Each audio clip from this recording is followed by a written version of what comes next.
Welcome to E69 news.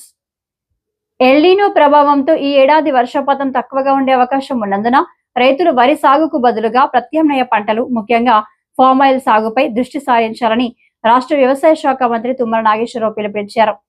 ప్రభుత్వం రైతులకు అవసరమైన సహాయ సహకారాలు అందిస్తుందని ఆయన తెలిపారు.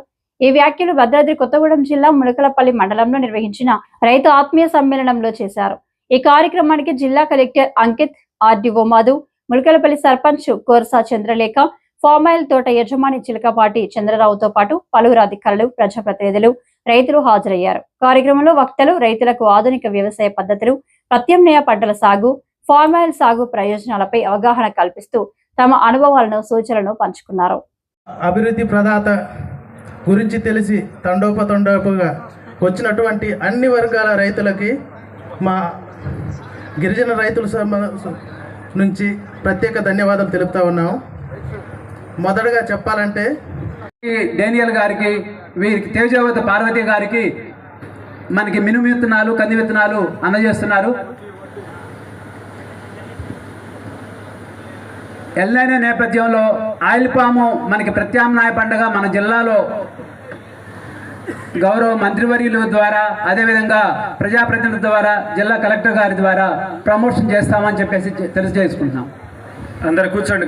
రైతులందరికీ చుట్టూ ఉన్నా కానీ బ్రిడ్జీలు, వంతెనలు నిర్మించిన గొప్ప ఘనత మన తుమ్మల గారిది. ఇవాళ మన పామాయిల్ సాగు కూడా విస్తీర్ణం మన ఉమ్మడి ఖమ్మం జిల్లాలో ఏజెన్సీలో కూడా మనకు బాగా పెరిగింది.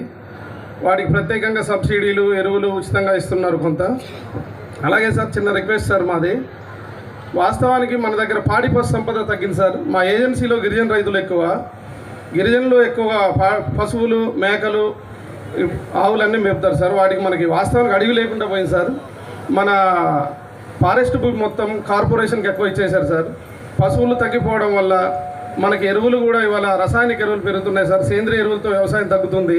పాడి పశు సంపదకి మన ఫారెస్ట్ భూమి కొంత జామాయిలు తగ్గించి మన ఇతర పంటలు ఏదైనా ఇస్తే బాగుంటుంది సార్.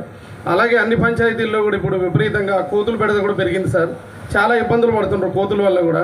అడవుల్లో ఉండకుండా వాటి నివాసం ఇవాళ పట్టణాల్లో మన అన్ని ఊర్లలో పెరిగి ఇబ్బంది పడుతున్నారు సార్. మొత్తం మీరు అరాన్ చేసుకున్నారు అంటే మన మానవ తప్పిదాల వల్లనే ఈ ప్రమాదం వచ్చింది. అందుకని ఈరోజు పసిఫిక్ మహాసముద్రం వేడెక్కిపోయింది. వర్షాలు రావట్లేదు. కారణం అంటే ఆ సముద్రంలో ఒక వేడి గాలులో మన నైరుతి ఋతుపవనాలను కూడా పక్కకు నెట్టేసినాయి. భారతదేశానికి ఈ సంవత్సరం దక్షిణ భారతదేశం కరువు కాటకాలకి నిలయం అయిపోతుంది అని చెప్పి 6 నెలలుగా మేము చెప్తున్నాం. అందుకని